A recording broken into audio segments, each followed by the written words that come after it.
Je vous salue tous au nom de Jésus-Christ. Voilà, vous êtes au trésor du ciel. Dieu nous aime. Il est bon envers chacun d'entre nous. La Bible dit, c'est lui qui te couronne de bonté et de miséricorde. Dieu est là, il nous couronne encore aujourd'hui. Pourquoi il nous couronne? Pour qu'on puisse régner avec lui. Régner avec lui en ce jour, que nos pensées puissent être en lui, que nos cœurs puissent être en lui, qu'il ait toutes les rênes, qu'il règne en nous. Nous voulons qu'il soit le roi dans nos vies. Voilà, je salue Bernard, Dérivé, toute sa famille, Esther Mardoché. Soyez bénis aujourd'hui, soyez dans la paix, soyez dans la joie, soyez dans la victoire, parce que nous avons un Dieu de victoire. Joël, que le Seigneur te fortifie aujourd'hui, sois vraiment rempli de son esprit. Il est avec toi. Alléluia. Voilà, on va commencer ce live, les trésors du ciel. Est-ce que vous croyez que Dieu a encore des trésors pour nous? En tout cas, moi, je le crois. Parce que chaque jour, je découvre des trésors. Alléluia. C'est infini avec Dieu. Il y a toujours plus, il y a toujours quelque chose. Il nous aime tellement. Alléluia. Que son nom soit loué. Seigneur, merci parce que tu es là. Tu as dit quand 2 ou 3 sont assemblés en ton nom, et nous sommes assemblés par l'Esprit Saint, Seigneur, unis par le Saint-Esprit. En ton nom, nous sommes là, c'est pour entendre ta voix, écouter ta parole. Merci parce que tu nous as donné des oreilles pour entendre, Seigneur. Merci parce que tu nous as donné des cœurs pour recevoir ta semence, ta parole. Nous voulons aujourd'hui vivre selon ta parole. Merci Saint-Esprit d'être avec nous, oui, de nous diriger, oui. Merci de nous révéler vraiment toutes choses pour ta gloire et pour l'avancement de ton règne au nom de Jésus. Amen. Voilà, on continue sur le royaume de Dieu. On est numéro 27, donc, et aujourd'hui c'est la parabole du grain de sénévé. Donc, c'est la 5e parabole que nous étudions. On va prendre Matthieu, chapitre 13, versets 31 et 32. Là, il nous a dit, donc Jésus, il leur proposa une autre parabole et il dit, le royaume des cieux est semblable à un grain de sénévé qu'un homme a pris et semé dans son champ. C'est la plus petite de toutes les semences, mais quand il a poussé, il est plus grand que les légumes et devient un arbre, en sorte que les oiseaux du ciel viennent habiter dans ses branches. Vous voyez, Jésus a pris une petite grain de sénévé, tout petit, c'est comme un grain de sable ou une tête d'une aiguille à coudre. C'est mini. Pour parler du royaume des cieux. Jésus a cette fois-ci choisi le grain de sénévé, qui est vraiment une graine de moutarde, parce que avec le sénévé, on fait de la moutarde. À Dijon, ils savent ce que c'est. Mais ici, oui, le sénévé, on va voir. Grain de sénévé appelé sinapi par les herboristes est le nom commun de la plante dont les grains fournissent la moutarde. Et on en trouve aussi ici en Alsace. Parfois, vous voyez des champs tout jaunes. On fait de la moutarde avec le grain de sénévé. Donc Jésus lui-même a parlé dans Matthieu 17, verset 21, de ce grain de moutarde. Il a dit, Je vous le dis en vérité, si vous avez de la foi comme un grain de sénévé, vous direz à cette montagne, transporte-toi d'ici là, et elle se transporterait. Rien ne vous serait impossible. Voyez, avec quelque chose de tout petit, Dieu peut faire de grandes choses. Dieu peut faire de grandes choses. Et parfois, on se croit vraiment, on se prend pour rien, on se dit, oh, moi, je suis rien, je ne vaux rien. Mais Dieu prend les petits riens, là. Ceux qui croient être incapables de rien pouvoir faire dans leur vie. Dieu les choisit et les rend capables. Dieu peut faire de grandes choses avec nous si on a la foi, comme un grain de sénévé. Parce que cette petite graine placée dans un grand Dieu, c'est-à-dire notre petite foi placée dans un grand Dieu, ça peut faire de grands miracles, de grandes choses. Nous devons lui faire totalement confiance. Seigneur, moi, je ne peux pas, mais je place ma foi en toi et toi, tu peux résoudre ce problème.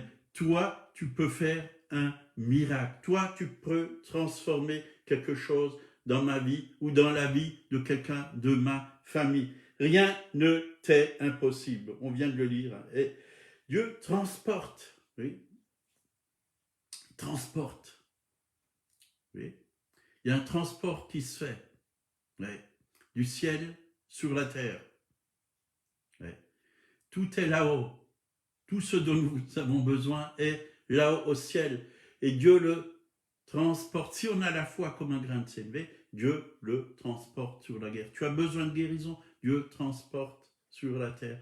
Oui, la santé. Tu as besoin d'un travail, Dieu va transporter ce travail. Il va te guider, il va te montrer le chemin pour que tu trouves le travail pour ta vie. Qu'apporte ce dont tu as besoin. Dieu sait ce dont vous avez besoin avant que vous lui demandez. Il le sait. Et Dieu a tout prévu. Il a tout préparé. Tout est inscrit sur son livre de vie avant la fondation du monde. Chaque jour, chaque minute, oui, chaque heure, Dieu a tout inscrit dans son livre de vie. Quand vous marchez par le Saint-Esprit et par la parole de Dieu, vous allez rentrer dans le plan de Dieu pour votre journée. Et Dieu va vous étonner. Simplement, nous devons être des fils et des filles qui obéissent au Saint-Esprit, à la parole qu'il nous donne. Donc Jésus fait référence à la foi de ses disciples. Si vous avez la foi comme un grain de sénévé, vous direz à cette montagne, transporte-toi de là, et elle se transporterait. Rien ne vous serait impossible. Donc Jésus voulait dire que le problème, c'est pas la grandeur de votre foi qui est importante, mais la foi placée dans un grand Dieu, dans sa parole, dans ses promesses. C'est cela qui va faire de grandes choses dans votre vie. Qu'est-ce qu'il y a dans une graine? Il y a la vie. Il y a la vie. Mais la vie se manifeste si on la met en terre. Elle a besoin d'être humide et enterrée. Et la vie se manifeste. La graine mise dans la terre, elle sera pour un temps dans la terre, mais à un moment donné, elle va sortir. Mais dans de la bonne terre. C'est ce que Dieu fait avec nous, avec nos cœurs. Dieu met sa semence en nous, parce que la parole de Dieu, c'est la semence de Dieu. Il la met en nous, à l'intérieur de nous. Et toutes les graines qui sont dans la parole de Dieu, qui sont dans la Bible, toutes les promesses, c'est des semences pour nous. Dieu nous a déjà bénis de toutes sortes de bénédictions spirituelles dans les lieux célestes en Christ. Il y a toutes sortes de promesses pour nous qui nous attendent. Elles sont là, dans les lieux célestes, c'est-à-dire en haut, dans le ciel. Mais quand cette semence est plantée en nous, elle doit grandir. C'est-à-dire que nous devons mourir à tous nos raisonnements sur la parole de Dieu et accepter tout simplement la parole de Dieu comme un enfant l'accepte. Et elle va porter du fruit, ça va monter.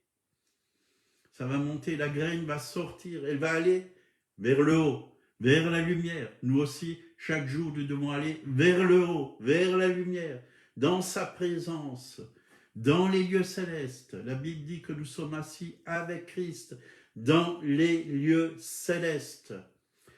C'est là l'endroit où nous devons être chaque jour, chaque matin, venir, Seigneur, je me tiens dans ta présence, dans ton lieu secret. C'est là, et recevoir la semence, recevoir la parole de Dieu. Et quand nous recevons la parole de Dieu, la Bible dit que la foi vient de ce qu'on entend, c'est-à-dire la parole de Dieu. On entend avec nos oreilles spirituelles, on entend le Saint-Esprit nous parler. La foi se développe en nous et la semence grandit.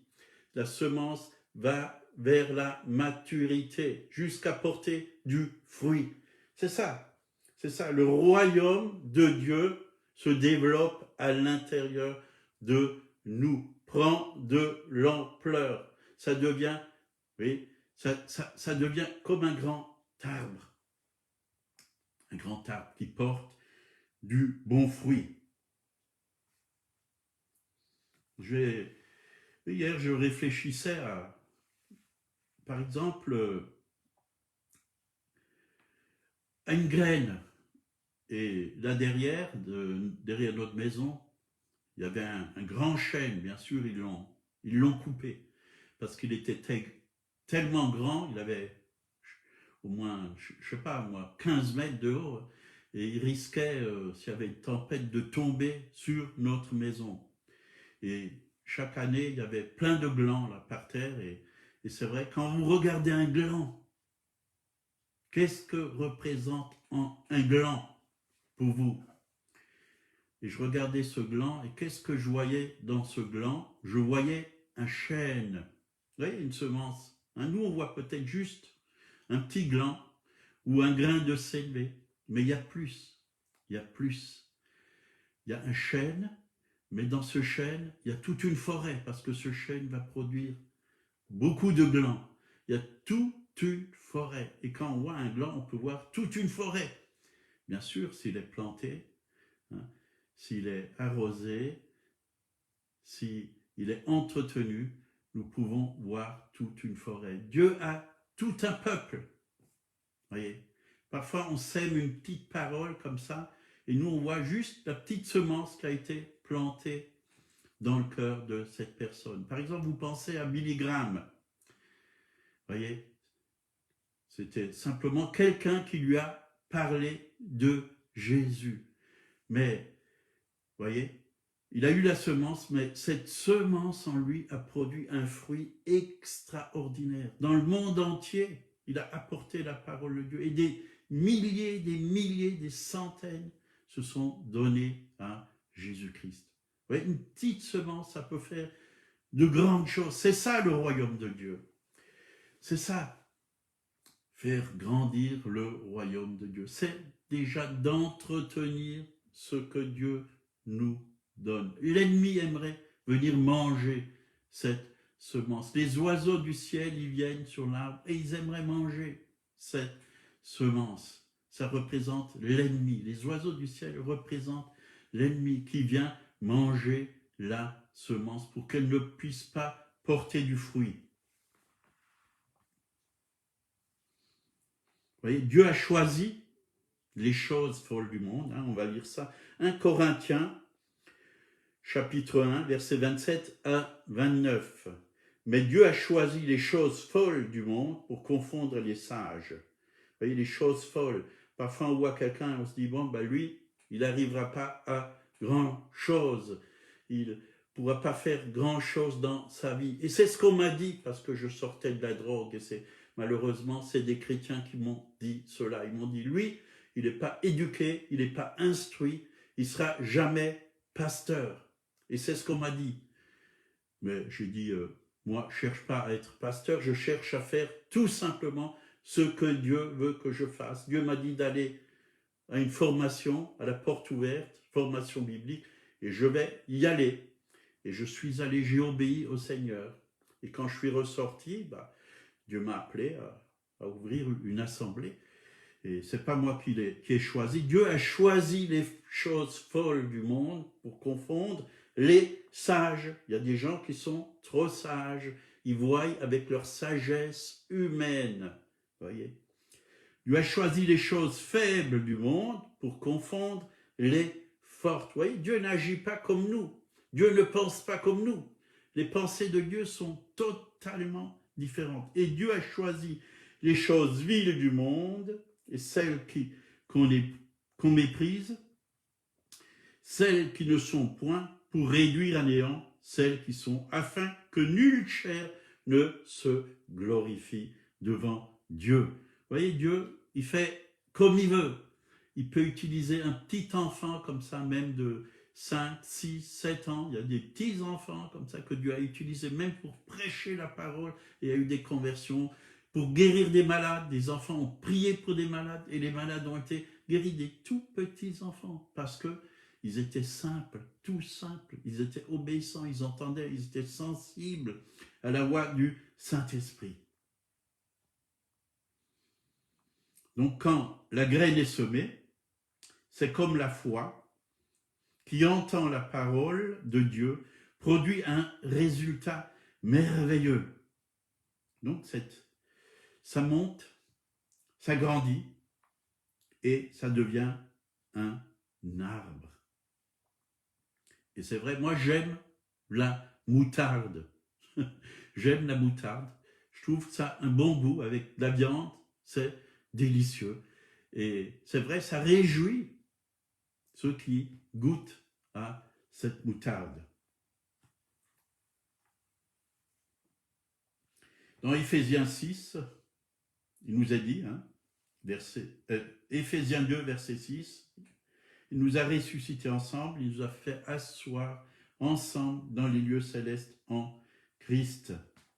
Donc spirituellement, nous devons nous tenir là-haut, même si physiquement vous êtes en bas, physiquement vous êtes sur la terre, vous êtes assis peut-être sur une chaise ou dans votre salon, vous êtes assis, mais spirituellement vous êtes assis, votre être intérieur, votre homme spirituel est assis avec Christ dans les lieux célestes, c'est-à-dire dans le royaume.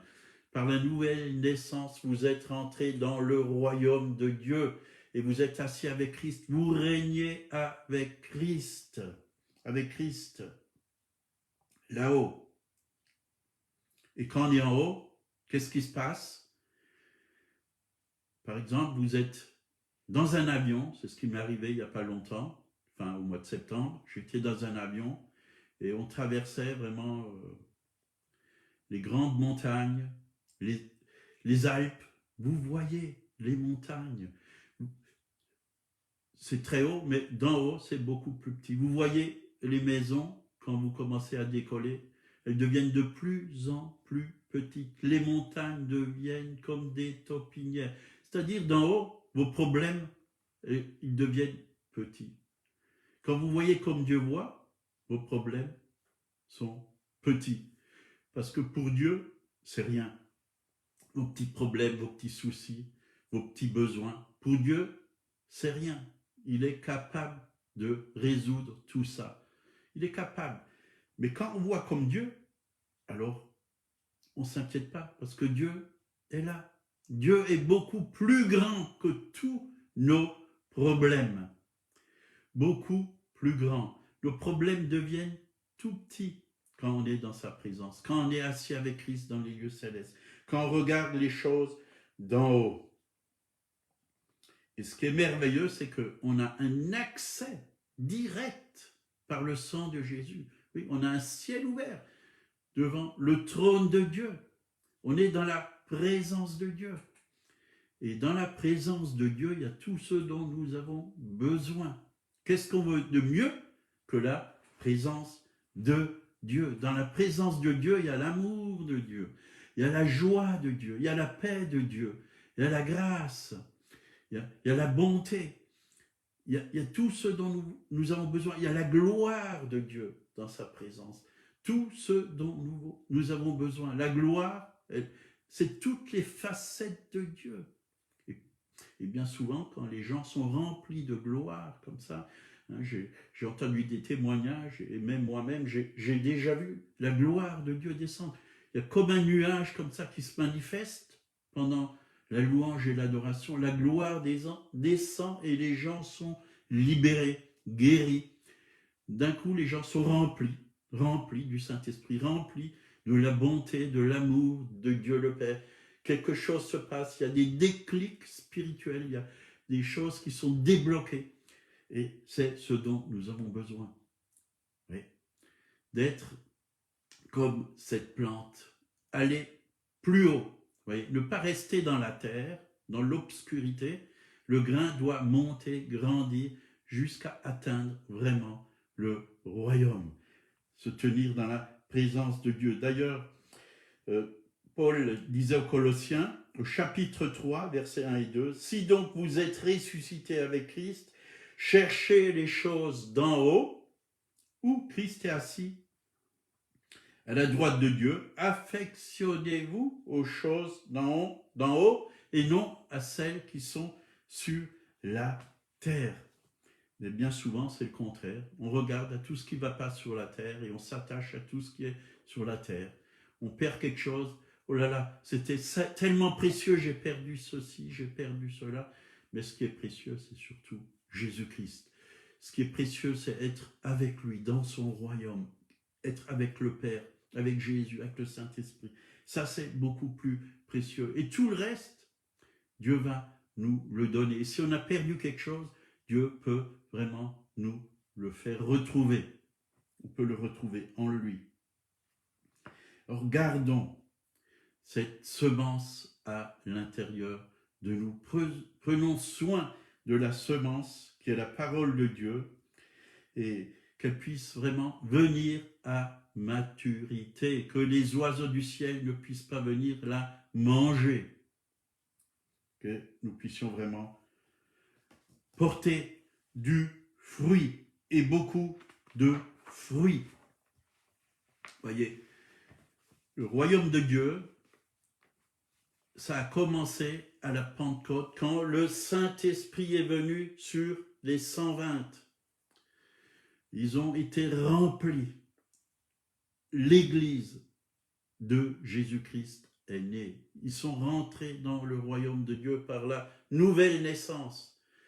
Et après, Pierre a annoncé l'évangile, 3000 se sont donnés au Seigneur. Et quand vous prenez les actes des apôtres, il y a eu une multiplication parce qu'ils ont pris soin de cette semence.